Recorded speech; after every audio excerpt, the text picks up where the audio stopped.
The first time I understood how strange humans were, I was not watching them fight. I was watching them lose contact with their own commander and keep working anyway, as calmly as a maintenance crew resetting a fuse. My name is Ket. I served the Veri Compact for 6 years before that day, and in 6 years I had never once seen a unit continue an operation after its chain of command went dark. Not because Veri soldiers were cowards. We are not cowards. It is simply that we are built the other way. Every order in our forces travels down a fixed line, officer to officer, until it reaches the soldier meant to carry it out. Cut that line and the soldier below it stops and waits. It is not fear. It is structure. A hand does not move on its own once the signal from the mind above it goes quiet.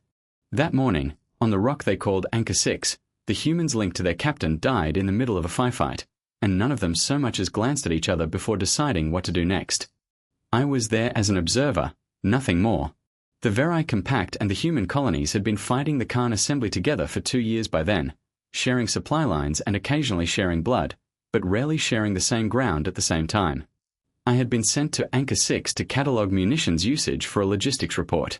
A dull assignment, the kind given to an officer command does not yet trust with anything interesting. Anchor 6 was a mining platform bolted to the flank of an asteroid the size of a small moon, all exposed girders and pressurized tunnels, built for extraction, not defense. The air inside always smelled faintly of hot metal and rock dust, no matter how often the scrubbers ran. When the Karn raiding force hit the North Docks, I was 3 corridors away, tallying crates on a data slate, and I heard the human squad's channel before I heard the shooting. Voss, you copy? Voss. A woman's voice, calm, flat, the way you'd ask someone to pass a tool across a workbench. Nothing came back. I assumed this was the moment everything would fall apart. I had read enough reports on human military structure to know their captain, Mara Voss, held command of that squad. I braced for the confusion I had seen in other species when a link like that went dead. Shouting. Panic. Soldiers frozen mid-step, waiting for a voice that would not come. Instead, the woman who had called for Voss said only, "Copy that, she's dark. Dessa, hold the left corridor. Cal, blow the maintenance hatch behind them the second they're past it. I've got center." And then, without waiting for anyone to agree or object, all 3 of them moved. Not toward a rally point. Not toward each other. Away from each other, into 3 different corridors, each doing something none of the others could see happening, each trusting it was being done anyway. I stood in that crate room with my slate still in my hand and did not understand what I was looking at. My training told me this should have been the moment the line broke. Instead, the line simply kept moving, quieter than before, as though the loss of one voice had made the rest of them listen harder rather than less. The fight lasted 6 minutes. When it was over, I found Captain Voss in the North Dock herself, her comm unit shattered against a chest plate by a stray round, blood on her collar from a graze she hadn't bothered to treat yet, directing evacuation traffic like nothing unusual had happened at all. She was shorter than I expected from her voice on the recordings, with a kind of stillness in her stance that made her seem larger than she was. "You lost contact," I said. It came out more like an accusation than I meant it to. She looked at me the way you might look at someone pointing out that water is wet. "Yeah," she said. "Happens. And your unit continued the engagement without you." "They didn't need me telling them the hatch needed blowing," she said. "They could see it same as I could." I asked her, because I genuinely did not understand, what would have happened if all of them had lost contact with each other at once. Every line down. No captain, no sergeant, nothing at all. She thought about it for a second, wiping the blood from her collar with the back of her glove, unbothered by the sting of it. "Probably the same thing," she said. "Just slower. Would have to guess what the others were doing instead of hearing it." I filed my logistics report that night. 3 pages of numbers nobody would ever read closely. I also filed, on my own initiative, a request to remain on Anchor 6 as a permanent liaison. I told myself it was professional curiosity. It was not entirely a lie, but some smaller, harder-to-name part of me wanted to understand how a species built an army that did not break when you cut its head off, because everything I had ever been taught about war told me that should not be possible. I did not know yet that the Karn assembly believed the opposite so completely that their entire war doctrine depended on it. I did not know that this single misunderstanding, one small gap between how the Karn thought war worked and how it actually worked, would decide the outcome of everything that came after. I only knew, standing in that scorched corridor with the smell of burnt insulation still thick in the air, that I did not want to leave. Command approved my transfer with less resistance than I expected, which told me something about how little value they placed on the posting. A liaison to a single human squad on a mining rock was not considered important work. I did not care. I reported to Anchor 6 3 days later with a single case of belongings, a spare uniform I had never worn, and no real understanding of what I was walking into. The squad called itself Wayfinder, a name that meant nothing official, just something they had started calling themselves after their second deployment together and never stopped using. 5 of them, when I arrived. Captain Voss, whom I had already met. Sergeant Theo Brandt, broad-shouldered and quiet, the kind of quiet that made you forget he was in the room until he said something that ended an argument in 4 words. Dessa Okafor, their sniper, who spoke to me exactly twice in my first week, both times only to correct my footing near a firing position, as though my posture personally offended her. Cal Reyes, engineer, and demolitions, who talked constantly and appeared to enjoy explosives roughly as much as most people enjoy a good meal. And Priya Anand, their medic, who had the gentlest hands I had ever seen attached to someone who also, I would later learn, once stitched her own shoulder closed mid-firefight because nobody else was free to do it. My people organize everything around rank. You can tell a Verai's authority from 30 paces by the cut of their collar. Humans, I discovered quickly, did not think this way at all, and it took me longer than I would like to admit to stop flinching every time someone below rank spoke over someone above it without apology. On my second day, Wayfinder gathered around a scarred metal table to decide whether to reroute a patrol around a collapsed tunnel or push straight through it. I expected Voss to make the call and the others to fall into line behind it. Instead, Cull argued for pushing through, citing the time they'd save and tapping the table for emphasis on every point. Dessa argued against it, citing the poor sight lines inside the collapse, her voice flat and unhurried. Theo said nothing for almost a full minute, chewing on something dry from a ration pack, then finally said the collapse looked recent enough that Karn scouts might already be watching it. That single observation settled the argument in favor of the reroute before Voss had said a single word of her own. "You didn't decide that," I said to her afterward, still trying to understand the shape of it. "Sure I did," she said. "I decided to let Theo's read carry more weight than Cal's, because Theo's read was better. That's still deciding. If everyone simply says what they believe, and the strongest argument wins, what is the captain's rank actually for?" She considered this longer than I expected, leaning back against the corridor wall, arms crossed. "Same thing ranks for anywhere," she said finally. "Someone has to own it when it goes wrong. Someone has to be the one who says stop, we are doing this instead, when there isn't time left to argue. Most days, though, 5 people who trust each other's judgment make better calls than 1 person guessing alone. Rank's a backstop. It's not supposed to be doing the actual thinking for everyone else." I turned this over in my mind for days afterward. A backstop. Not the thinking itself. I had never once considered that a command structure could be built to be used rarely, like a brake instead of an engine, sitting quietly in reserve until the moment it was actually needed. I began keeping quiet notes of my own, separate from my official logistics work, because something in me recognized this was worth understanding properly, even if command back home had no interest in it yet. In the evenings, when the squad gathered for a meal none of them particularly enjoyed, some grey protein mash Cull insisted on calling stew out of pure stubbornness, I sat at the edge of the table and listened more than I spoke, trying to memorize the shape of how they talked to each other. Nobody told me to leave. Nobody told me to sit closer either. I occupied a strange, comfortable middle space, tolerated the way you tolerate weather. There was a small early sign of danger that week, easy to miss at the time. A supply convoy bound for Anchor 6 had gone quiet for 11 hours before re-establishing contact, citing a sensor fault. Cull didn't buy it, and said so loudly over dinner, waving a spoon for emphasis. He said Karn raiders had been probing further into contested space than usual over the past month, testing response times rather than committing to real engagements. "They're mapping something," he said. "Karn don't waste effort. If they're probing, they're building towards something specific, and I'd bet good rations it's not just terrain." Voss agreed, and flagged it up the chain, and nothing came of the flag for weeks. I remember thinking, at the time, that this was simply the ordinary friction of war, reports rising into silence the way smoke rises into a sky too large to notice it.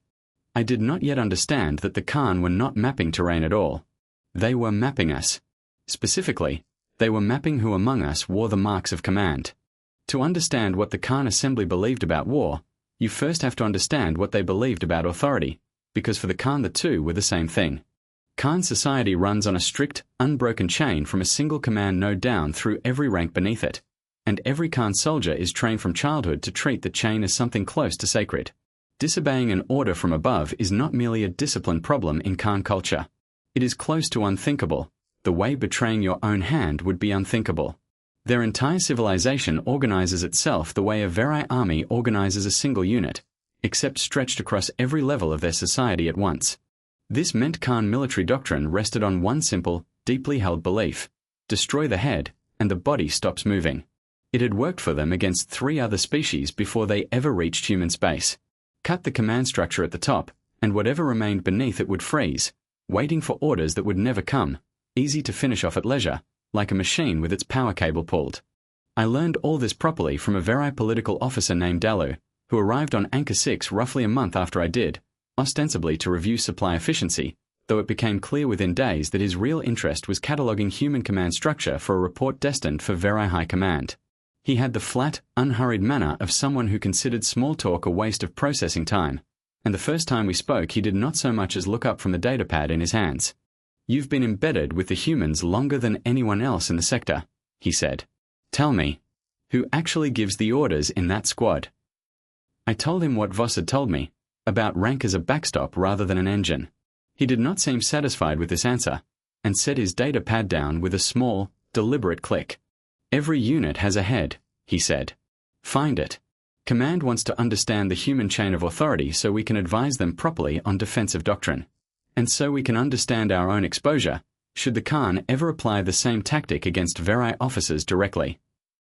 I told him I would look into it further, mostly to end the conversation. But his question stayed lodged in my thoughts, the way certain questions do when you suspect the person asking them has already decided on the answer and only wants confirmation of it. I began paying closer attention to how Wayfinder actually planned its missions, and the pattern I found was more deliberate than I expected. Before any operation, all 5 of them would gather and simply talk through what each of them knew, what each of them could see from their own position, until a shared picture formed that every one of them carried equally. Nobody left that meeting with less understanding of the plan than anyone else. If Voss went down, any of the remaining 4 could have made every decision she would have made, because they had built the plan together in the first place, brick by brick, until it stood the same in all 5 minds. The command was not sitting in one head waiting to be cut off. It was sitting in all 5 heads at once, identical copies, redundant by design. I raised this with Cal one evening, carefully, trying not to reveal Dalu's interest in the subject. He was cleaning a rifle at the time, hands moving on their own while his eyes stayed on me. What happens, I asked, if your captain is captured? Not killed. Taken. Cole didn't even pause his work. Then we go get her, he said. Same as we'd go get any of us. Without orders telling you how. We don't really do orders the way you're picturing it, he said, finally glancing up. We do plans. Plans we all understood before anything went wrong. Losing Voss doesn't erase the plan from the rest of our heads.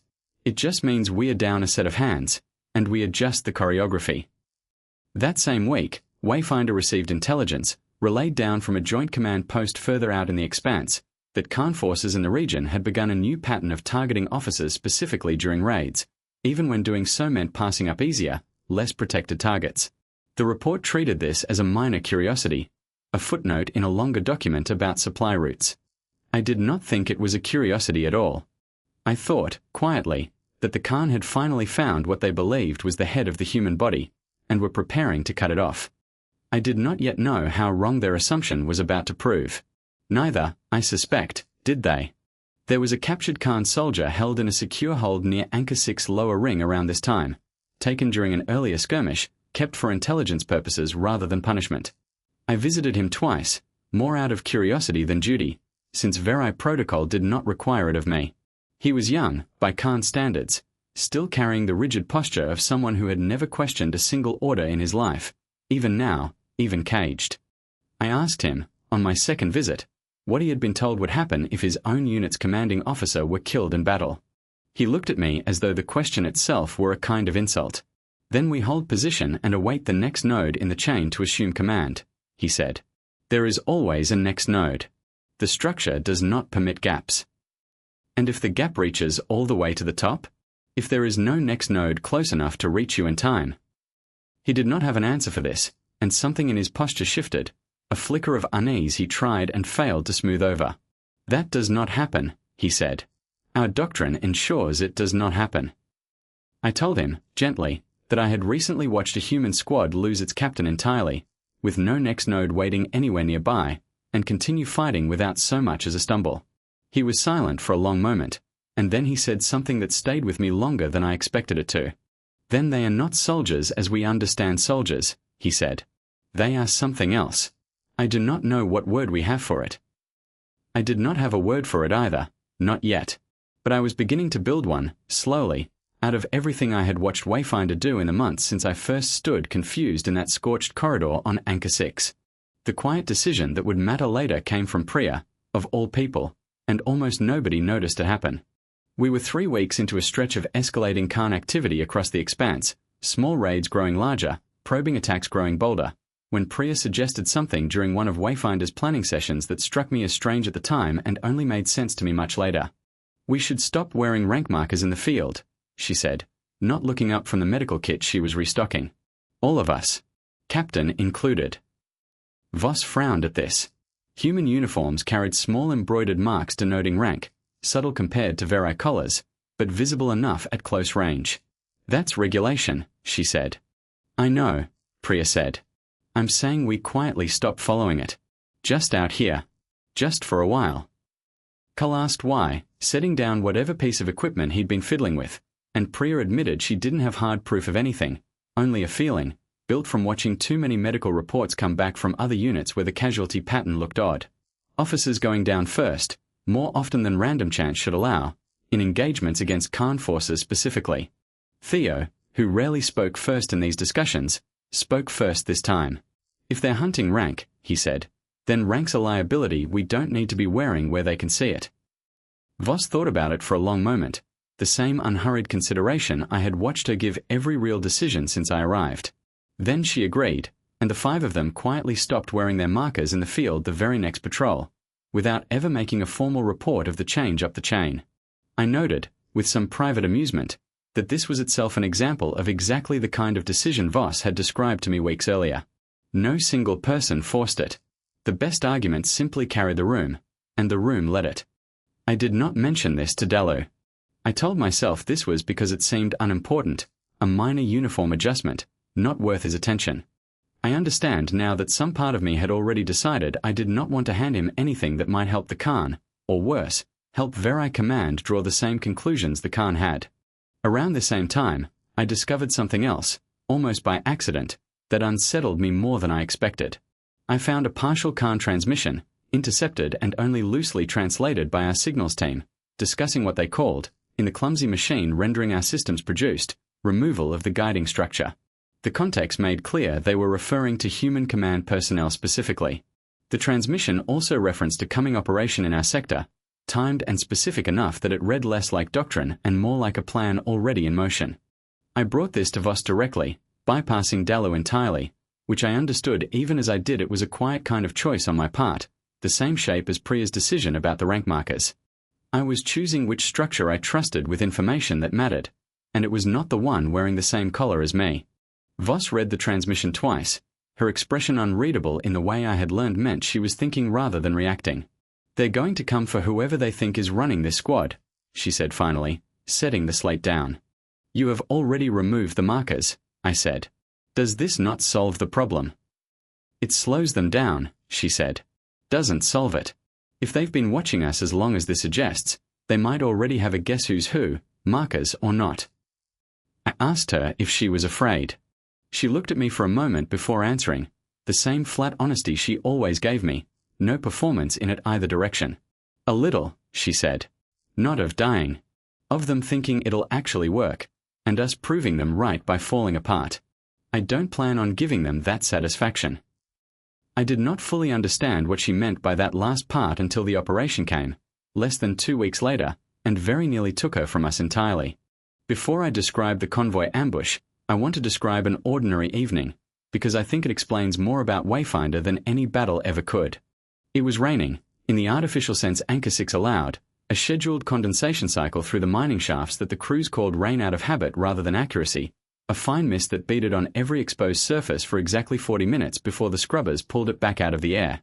Wayfinder had gathered in the common room to wait it out, since the mist made the outer corridor slick and nobody particularly wanted to patrol in it. Cal had rigged a small projector from salvaged parts, the kind of tinkering he did constantly and rarely finished, and was attempting, with limited success, to show the others an old recording from somewhere in human territory I did not recognize.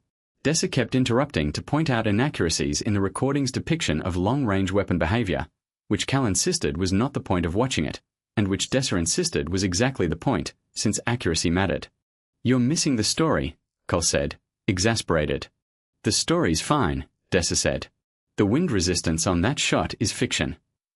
Theo, sitting in the corner with a mug of something bitter he called coffee out of nostalgia rather than resemblance, said nothing for most of this exchange, though I noticed the corner of his mouth twitch more than once.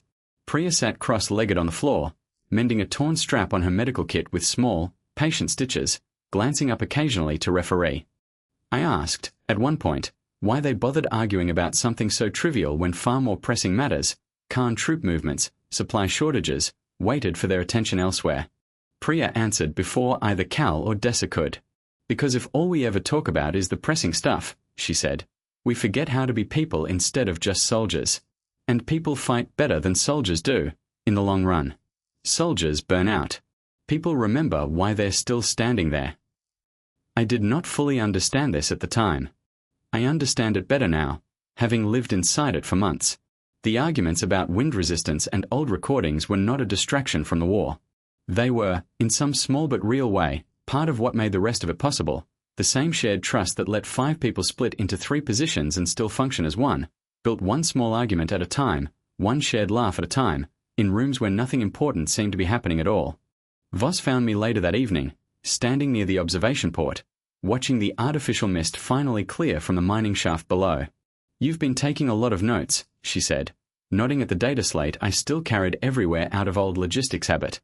"I am trying to understand how this works," I admitted. "All of it. Not just the battles." "It's not complicated," she said. "We just decided a long time ago that nobody gets left to figure things out alone. Not in a fight, not at dinner, not arguing about a stupid recording. You keep showing up for the small stuff, the big stuff takes care of itself when it matters." I asked her whether she thought my own people could learn to work this way. She considered the question seriously, the way she considered every question I asked her, never dismissive, never impatient even when I suspected the answer seemed obvious to her. "Maybe," she said. "But you'd have to want it enough to sit through a lot of boring arguments about wind resistance first. Trust doesn't show up the day you need it. It shows up because you built it on all the days you didn't." I did not know, standing there in that quiet, mist-damp evening, how soon I would need every piece of trust this squad had built, or how close we would come to losing the person who had done more than anyone to build it. The Karn convoy raid that drew Wayfinder out of Anchor 6 looked, at first, like every other escalation we had grown used to that season. A supply line running through a narrow debris corridor in the expanse, Karn forces moving heavier cargo than usual, a joint Veri-human strike force assembled to intercept it before it reached Karn-held territory. I want to describe what happened during that ambush carefully, because it was the first time I saw, in full, exactly what Voss had been trying to explain to me for weeks, and it remains, even now, one of the strangest and most impressive things I have ever watched a group of soldiers do. The night before the operation, the 5 of them gathered in the same cramped briefing room they always used, a SCAR table, a single flickering overhead light Cal kept promising to fix and never did. They walked through the plan twice, out loud, each person repeating back the parts that touched their own position until every gap had been closed. It looked less like a military briefing and more like a group of old friends confirming the details of some elaborate shared errand. At one point, Cole made a joke about Dessa's aim being so good she could thread a needle from orbit, and Dessa, without looking up from her scope maintenance, said she'd rather not waste a good shot on something as boring as a needle. The room laughed, quiet and easy, and then went right back to the plan as though the laugh had simply been part of the work. Wayfinder's part of the operation required splitting into 3 positions along the corridor, each too far from the others for direct visual contact, relying instead on staggered timing worked out during that planning session. Dessa took a high position with a clear line down the corridor spine. Theo and Cal took the far end, where the corridor narrowed enough to funnel Karn vehicles into a bottleneck. Voss and Priya held the middle, closest to where the convoy's escort was expected to be heaviest. Roughly 90 seconds into the engagement, a Karn jamming pulse knocked out short-range squad comms entirely. Exactly the kind of disruption their doctrine favored before a decapitation strike. I felt something close to alarm watching the channel go dead, old instincts from years of Veri training telling me this was the moment things should unravel. Instead, I watched 3 separate groups of humans, cut off from each other completely, execute a plan built the night before with such precision that from the outside it looked identical to a unit still fully coordinated in real time. Dessa began firing exactly when the timing called for her to fire, without confirmation from anyone. Theo and Cal collapsed the corridor's far end on schedule, sealing the convoy's escape route the moment the lead vehicles reached it, the explosion rolling down the corridor in a wall of dust and orange light. Voss and Priya held the middle, drawing the escort's attention just long enough for the trap to close completely around them. When comms restored 11 minutes later, the convoy was destroyed, the escort scattered, and Wayfinder had not suffered a single serious casualty.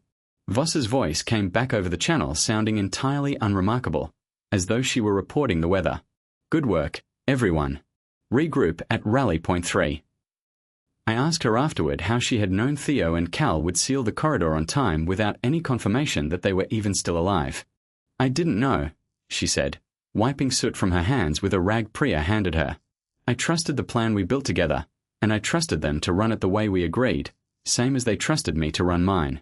That's the whole trick. There isn't a secret. We just actually believe each other. I relayed a sanitized version of this engagement to Dalu, omitting the detail about the rank markers, because I had decided, somewhere in those 11 silent minutes, that I did not want to be the reason the Karn learned anything more precise about how to defeat what I had just watched. Dalu, reading my report, drew a conclusion I found troubling. This proves the human structure is more decentralized than we assumed, he said, tapping the slate against his palm. Which means, if the Karn ever identify the correct target within a unit like this, the effect of removing that target should be smaller than their doctrine predicts. Command will want this confirmed directly. A live test would be more valuable than a report. I told him this was not something anyone should test deliberately, and he assured me, with the particular coldness certain Veri officers reserve for questions of strategic value, that he had no intention of arranging such a test himself. I believed him at the time. I understand now that belief was misplaced, though not in the way I initially assumed. It was not Dalu who arranged what came next. It was simply the war itself, moving forward on its own terms, indifferent to any of our intentions, Karn, or Veri or human, and it arrived faster than any of us were ready for. 9 days after the convoy ambush, Karn forces struck Anchor 6 directly, and for the first time since I had joined Wayfinder, everything went as badly as it possibly could. The attack came at the platform's weakest point, a maintenance corridor connecting the mining shafts to the main docking ring, and it came with a precision that told us immediately this was not a probing raid. Karn assault teams breached in 3 places simultaneously, moving with a coordination we had not seen from them before, clearly built around detailed knowledge of the platform's layout, information they should not have had. Wayfinder was deployed to hold the main corridor while evacuation of the mining crews proceeded behind them. I was with them, carrying a sidearm I had barely trained with, because Command had decided, correctly, that every capable body mattered that day, and I had insisted on being one of them rather than watching from the crate room again. The fighting was close and ugly, nothing like the clean geometry of the convoy ambush. Lights failed in sections as bulkheads buckled. Somewhere behind us an alarm cycled the same 3 tones over and over, useless, ignored. Smoke rolled low along the deck plating, thick enough that I lost sight of my own boots more than once, and every few seconds the corridor lit orange and white with weapons fire from both directions at once. A young Veri officer named Sennett, the same one who had asked me weeks later whether our own forces could ever fight this way, was pinned near the evacuation checkpoint that day, newly arrived on Anchor 6 and caught in her first real engagement. I found her afterward, shaking, describing what she had seen with a kind of stunned disbelief that told me she had witnessed the same thing I had, from a different angle. They didn't even look at each other, she told me. Not once. It was like watching one creature with 4 separate sets of hands. A Karn breaching team pushed further than expected, and in the chaos of collapsing metal and failing light, Voss went down, not from a killing shot but from a stun charge, the kind of weapon you use when you want a target alive. I watched 3 Karn soldiers drag her back through a breach point before Theo could reach her, moving with a speed and focus that told me immediately this had been the objective all along. Everything else, the breaches, the assault teams, had been built around this single moment, this single body being carried away through smoke. Priya screamed something I will not repeat, and Cal was already moving, and for one terrible second I expected exactly what Karn doctrine had always predicted. I expected Wayfinder to fracture, to lose the shape that had held it together every time I had watched it work, because the person I had come to think of, however wrongly, as its center had just been taken from us. That second passed, and nothing fractured at all. Theo's voice came over the channel, steady in a way that made my chest tighten with something I did not have a word for yet. Cal, Dessa, converge on the breach, cut their retreat line. Priya, hold position, you're no good to Mara dead. Ket, get the evac teams clear, that's still the priority, we've got this. Nobody asked him if he was in charge now. Nobody needed to.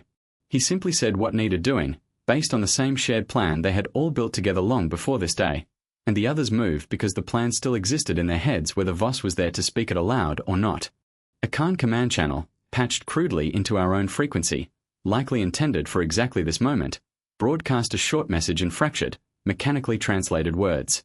Structure removed. Compliance expected. I understood then, with a clarity that turned my stomach cold, that the Karn had built this entire assault around a single belief. They believed capturing Voss would break Wayfinder the way capturing a Karn commander would break a Karn unit. They had planned for panic, for hesitation, for a body finally realizing it no longer had a head. What they got instead was 5 people, for now moving and one being carried away, who had never actually needed her voice in the first place to know what to do, only her presence as one more set of capable hands among equals, and who now simply had one fewer set of hands and an urgent reason to get them back. I relayed the evacuation orders exactly as Theo had told me to, and found, to my own surprise, that my voice did not shake at all. What happened over the following 40 minutes was, I believe, the truest answer I have ever received to the question I first asked Voss weeks earlier, about what would happen if this squad lost every voice at once. Theo did not attempt to become a new captain barking new orders. He simply kept executing the shape of a plan all 5 of them had built together over months of fighting alongside each other, adjusting it moment to moment the way any of them would have adjusted it in his place. Cal and Dessa converged exactly where he'd asked, cutting off the Karn breaching team's most likely retreat vector based on the platform's layout, which all of them knew equally well from weeks of patrols through it. I could hear it in how they moved when I passed near them. No hesitation, no glances waiting for confirmation, only the fast, practiced economy of people who already knew the shape of the thing they were building. I got the evacuation teams clear, working from instructions Theo had given me once, trusting me to carry them out without further checking in, which was itself a strange kind of trust one had not expected anyone here to extend to me, an alien liaison who had been on this station for barely 2 months. I moved through smoke-choked corridors calling names off a manifest I had half memorized, and twice had to half-carry a miner who could not stop shaking long enough to walk on his own, and found, somewhere in the doing of it, that fear had turned into something closer to focus. Dalu found me during a lull, his expression tight in a way I had never seen from him before. Command wants confirmation, he said. Is the human squad functioning without its captain? I told him the truth. It never functioned because of her, I said. It functioned because of all of them together. Removing one of them removed 1/5 of the plan's hands, not the plan itself. He absorbed this in silence, and for the first time since I had known him, I saw something in his face that looked less like calculation and more like genuine unease, the recognition of a doctrine crumbling faster than his report could keep up with it. We found the Karn retreat team pinned exactly where Theo's read had predicted, dragging Voss, still unconscious, toward a narrow service airlock they had clearly scouted in advance. Dessa took the first shot from a distance that should not have been possible given the debris and low light, dropping the lead soldier before he reached the airlock controls. Cal followed with a breaching charge that collapsed the corridor behind the remaining Karn team, exactly as he had done during the convoy ambush weeks earlier, the same trick, run by the same trust, applied to a very different problem. I moved forward with Priya when the path cleared, and found myself doing something I had never done before in my life, making a decision entirely my own, with no order behind it and no rank protecting me if it went wrong. I called out, in the harsh clipped tone Karn soldiers' respect, that their command node had already been compromised and that further resistance would only delay their own extraction. It was not entirely true, but it was close enough to something Karn doctrine would recognize as a real threat to their own structure, and in the half-second of hesitation it brought us, Priya reached Voss and confirmed, In a voice that cracked with relief she did not bother hiding, that she was still breathing. Theo's voice came over the channel one more time, quieter now, the urgency finally easing out of it. "Good call, Cat," he said. Just that. No explanation of why it mattered that an alien liaison had just made a decision entirely on his own, standing in a mesh of trust he had only been part of for 2 months. He did not need to explain it. I understood exactly what it meant, and something in my chest settled into place that had been unsettled since the day I first watched a human squad lose contact with its captain and keep working anyway. The last Karn soldier standing near the airlock did not surrender easily. He fought with the particular desperation of someone whose entire understanding of the battle had just collapsed around him, swinging wide, uncoordinated blows that told me his training had never once prepared him for a fight that refused to end the way his doctrine promised it would. Kul put him down without ceremony, and stood over him for a moment afterward, breathing hard, before turning away without a word, already moving to help Priya lift Voss clear of the wreckage. I remember the walk back through that corridor more clearly than almost anything else from that day. Priya on one side of the stretcher, Cal on the other, Theo walking backward in front of them with his weapon still raised, watching the dark behind us for anything that might follow. Dessa brought up the rear, silent, her rifle never quite lowering all the way even after the last shot had been fired. Nobody spoke much. There did not seem to be anything that needed saying yet. We got Voss out. The Karn retreat team did not. Voss woke aboard Anchor 6 Medical Base 6 hours later, groggy from the stun charge but otherwise steady, and the first thing she asked, before anything about the battle itself, was whether everyone had made it back. Priya told her everyone had, and Voss closed her eyes for a moment, and I watched something ease out of her that I recognized now, having felt a version of it myself in that corridor. Not relief that the mission had succeeded. Relief that the shape of the thing she had built with 4 other people had held, even without her in it. Theo ran it clean, Priya said, adjusting the readout beside the cot. Didn't even blink. Course he did, Voss said, voice still thick with the last of the sedative. He helped build it same as I did. Dalu requested a formal debrief before I had even finished my own report, and I gave him everything, honestly, because I no longer felt any need to soften it for him. I told him the Karn doctrine of decapitation had failed completely, not because humans were somehow immune to losing a leader, but because they had never actually built a structure that depended on one leader in the first place. Command, for them, lived in every member equally, redundant by design, trained into them so thoroughly that losing any single piece of it only meant losing one set of hands, never the plan itself. Then advise me, Dalu said, how the Veri Compact should adjust our own doctrine. Given this vulnerability, the Karn have clearly already begun exploiting against us as well, through simple observation of our command structures. I told him honestly that I did not yet have a full answer, only the beginning of one, built from watching 5 humans function without a voice at the center telling them what to do. I told him that perhaps the answer was not to imitate the humans exactly, since our culture was built differently and could not simply discard rank the way Priya had discarded a rank marker on a uniform, but that perhaps it meant training every soldier to carry the full shape of a plan in their own mind, rather than only their single assigned piece of it, so that losing any one officer meant losing a set of hands and never the whole operation. Dalu did not seem entirely satisfied with an answer this incomplete, but he wrote it down anyway, and I understood that whatever report eventually reached Veri High Command would carry, buried somewhere inside it, a small piece of what I had learned standing beside Wayfinder these past months. It was not much. It was more than he had walked in with. That evening, Wayfinder gathered in the common room the way they always did after a hard engagement, tired and quiet, sharing a meal none of them particularly enjoyed.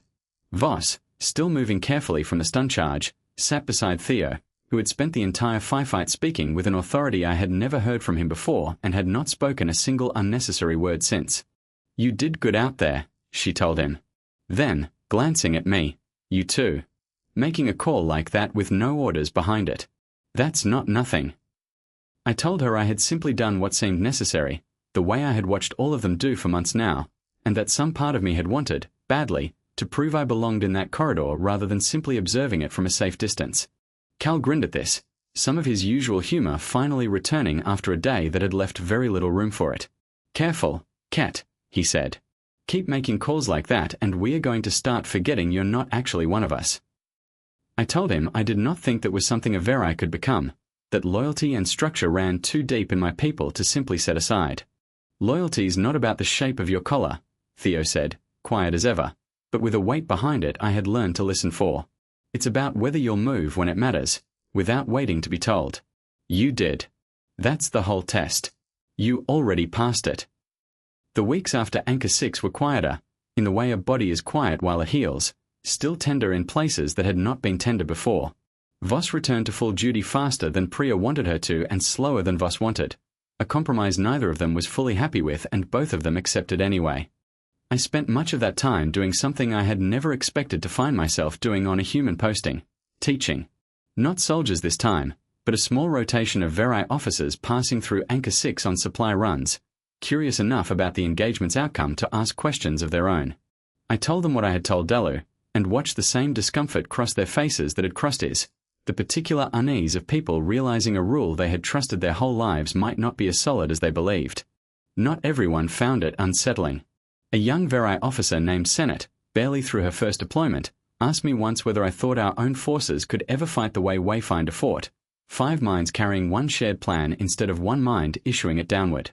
I told her I did not know, but that I thought it was worth finding out, and that finding out would probably cost us more mistakes along the way than anyone in Verai Command would want to admit to. She said that sounded like most things worth learning. I found, to my own surprise, that I agreed with her completely. Karn activity in the Expanse shifted noticeably after Anchor 6, in ways that took our analysts weeks to fully piece together. Fewer raids aimed specifically at rank insignia. More conventional engagements, blunt and predictable, the kind Karn doctrine had always used as a fallback when its preferred tactic failed to apply. It was not a full retreat from the decapitation doctrine. Old beliefs rarely die all at once, in any species, but it was a crack in something that had held for generations, and cracks, once they start, tend not to close again on their own. Dessa, of everyone, was the one who put it most plainly one evening, cleaning her rifle with the same unhurried care she gave everything. "They're scared of a thing they can't find," she said. "Used to be, you cut the head, you win. Now they don't know where the head even is. That's worse for them than losing a fight. Losing a fight, you learn something. Not knowing where to aim, you just keep flinching." I asked her if she thought the Karn would eventually adapt, build something like what Wayfinder had built, 5 minds instead of 1. She considered the question longer than I expected from her, turning a cleaning rod over in her hands. "Maybe," she said. "But that takes trust. Real trust, built slow, over things that actually cost you something. Doctrine you can rewrite in an afternoon. Trust, you can't rush. I don't think they've got the patience for it. Not yet. Maybe not for a long while." I thought of my own people, of Dalu's careful notes, of Senate's honest, open question, and I wondered whether the Verai Compact had the patience for it either. I did not have an answer then. I am not certain I have a complete one now, but I had begun to believe, somewhere in those quiet weeks, that patience of that kind could be learned, the same way I had learned it, one small trusted choice at a time, standing beside people who had never once treated my trust as something owed rather than something earned. I visited the young Karn prisoner one final time before he was transferred to a rear holding facility, mostly to tell him what had happened to Voss, since he had asked, on my second visit, whether the human captain his people had captured had survived. It seemed a strange thing for a prisoner to ask about, and I had turned it over in my mind for days before deciding to answer him honestly. "She lived," I told him. "Her squad came for her. All 4 of them, at once, with no orders from above telling them to." He absorbed this for a long moment, and something in his face, still rigid, still trained toward composure, cracked just slightly at the edges. "Then the operation failed completely," he said. "Not partially. Completely. The entire premise was flawed from its foundation." "Yes," I said. "What will your people do with that knowledge?" he asked, and I understood, from the particular careful stillness in his voice, that this was not an idle question. It mattered to him. In some way I did not fully understand, whether the lesson his own people had paid for so dearly would be wasted or used. "I do not know yet," I told him honestly, "but I intend to make certain it is not wasted." He nodded once, a small, formal gesture, and said nothing further. I do not know what became of him afterward. I think of him sometimes anyway, a soldier trained his whole life to believe in a single unbroken chain, forced to reckon with a war that no longer behaved the way his doctrine promised it would. There was a quieter moment that same week that I have kept for myself more than any battle report I ever filed. Voss found me on the observation deck late one evening, watching the slow wheel of the Expanse through the reinforced viewport, stars scattered thin and cold across the dark. She did not say anything at first, just stood beside me for a while, the same easy silence I had watched the squad share before dangerous missions, the kind that asked nothing and gave something anyway. "You did more than your job out there," she said finally. "More than a liaison's supposed to do." "I was not thinking about my job," I admitted. "I was thinking about not losing you." She glanced at me sideways, something almost like a smile at the corner of her mouth. "That's the job, Cat," she said. "Always was. We just don't usually say it out loud." I remained with Wayfinder Squad long after that engagement, formally requesting reassignment as a permanent liaison rather than a temporary observer, and Command approved it with the same lack of interest they had shown the first time, which suited me fine. I had stopped needing their interest to know the work mattered. In the months that followed, the Karn Assembly quietly continued abandoning the decapitation doctrine that had shaped so much of their strategy against us, not because any single defeat had proven it wrong beyond argument, but because engagement after engagement kept producing the same confusing result. Officers captured or killed, and the units around them simply continuing to function, adjusting, absorbing the loss the way a body absorbs a wound rather than a fatal blow. I do not know whether that shift in doctrine saved more lives across the expanse than any single battle we fought. I suspect it did. A war fought by an enemy who believes killing your leaders will end the fight is a very different war than one fought by an enemy who has learned it will not, and every soldier on every side of a war like that is, in some quiet way, safer for the lesson having been learned at all. I think back often to that first morning on Anchor 6, watching a human squad lose contact with its captain and keep working without so much as a pause to grieve the silence. I understand now what unsettled me so deeply about it. It was not that the structure had failed to break. It was that there had never been a single point in it capable of breaking in the first place. Command, for Wayfinder, was never a voice sitting at the top waiting to be silenced. It was a shape held equally in 5 separate minds, redundant by design, trusted into place long before the first shot of any battle was ever fired. I carry a version of that shape in my own mind now, whether my own people back home fully understand what that means or not. I do not know if the Verai Compact will ever build its armies the way Wayfinder builds itself, 5 equal hands holding one shared plan instead of a single head issuing orders down a fixed line. I suspect it will take longer than any of us would like, and cost more than any of us would want to pay, before that lesson is learned as fully as the Karn Assembly is still, slowly, painfully, learning it now. But I know this much for certain, standing tonight in a corridor filled with people who trust each other completely, who built something between them that no single strike, however precisely aimed, could ever fully sever. Voss is at the front of that corridor now, talking through tomorrow's patrol route with Theo, and neither of them is waiting for the other to finish before adding their own piece. Cal is arguing with Dessa about something that will almost certainly end in laughter rather than agreement. Priya is repacking a medical kit she has repacked 100 times before, out of habit rather than need. And I am standing here among them, no longer only watching, one more hand holding one small piece of a plan we built together. Senate asked me once more, before she rotated out to a forward post of her own, whether I thought she should try building something like this with her own crew someday, whenever she finally held a command of her own. I told her I thought she should start smaller than she imagined. Not a whole doctrine rewritten overnight, not a report that convinces every officer above her all at once. Just one habit. Sit through the boring arguments. Trust the read of the soldier standing next to her even when it costs her a little pride to let someone else's judgment carry the room. Let the small trust accumulate, the way Wayfinder had let it accumulate, one dinner and one disagreement and one shared silence before a dangerous mission at a time, until the day it mattered. It was already old and solid and completely unremarkable, the way a good bridge is unremarkable right up until the moment you need it to hold. She said that sounded like a great deal of patience for a soldier to carry. I told her it was. I told her I had needed every bit of the patience I did not think I had, standing in a scorched corridor on Anchor 6 on the very first morning I ever watched a human squad lose its captain and keep moving anyway, refusing to understand what I was looking at until I had earned the right to understand it properly, by staying long enough to watch it work again and again, until it stopped looking like an accident and started looking like something built. When the next blow comes, and it will come, there will be no single head for anyone to cut off. There will only be a shape, held together by hands that already know exactly what to do, with or without a voice to tell them. By the time the Karn finally understood that, they had already lost more than they knew how to count.